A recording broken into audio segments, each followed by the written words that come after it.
Today I'd like to talk about Sicily, which I believe is one of the most fascinating regions in all of Italy, and it's primarily for its diversity of terroir. Sicily, from north to south and east to west, has very different climates throughout the island. I mean, many Italians will actually tell you that it's more of a continent than an island, and this is the main reason why. One of the biggest misconceptions is that Sicily is actually quite flat. The reality is it's actually mountainous. Mountains run across the north of the island, all the way from the far east to Palermo in the west, as well as throughout the center. In the far west, we have vineyards that come down much closer to the sea.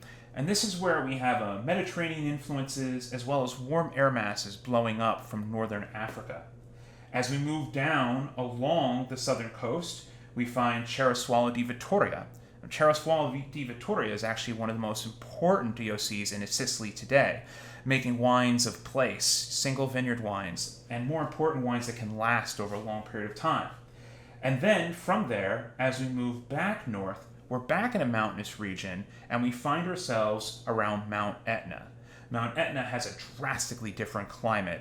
Continental for the most part. Most of the vineyards for the reds are existing more in the north, and bordering them to the north are mountains. So you can imagine that between the high elevations on one side and the mountains on the other, it's the perfect place for a variety that likes a long growing season.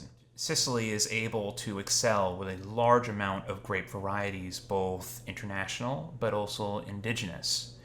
However, it's also important to recognize that it's not all about serious wines. One of the things that I love about Sicily, and especially tasting through a portfolio of some of its larger producers, are some of the more down-to-earth varieties that are easier drinking, wines that you can bring out on a Tuesday or a Saturday or Sunday.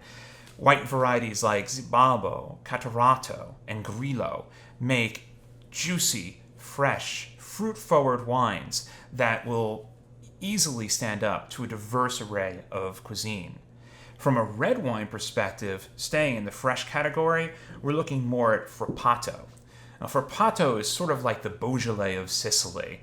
These wines will often just be made using concrete. They come across as extremely floral, often blue, purple tones. Absolutely love the fruit, juicy acidity, wines that will easily refresh your palate and almost impossible to stop at just one glass. Now, of course, as we go to the more serious wines, this is when we can mix a variety like Frappato with one of like Nero d'Avola, where we have Cereswalla di Vittoria. But also, we have many producers doing single vineyard Nero d'Avola in the south that is extremely interesting right now, as they've backed down on the oak to a large degree, which has really revealed the ability of the grapes to show terroir and still age over long periods of time.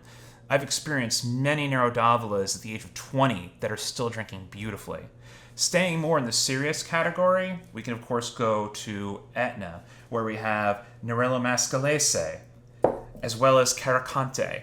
Nerello Mascalese being the red, Carricante being the white, both being serious varieties that can age over a long period of time and are looking to compete with the likes of Barolo and Burgundy for the red and Burgundy and Oregon for the whites.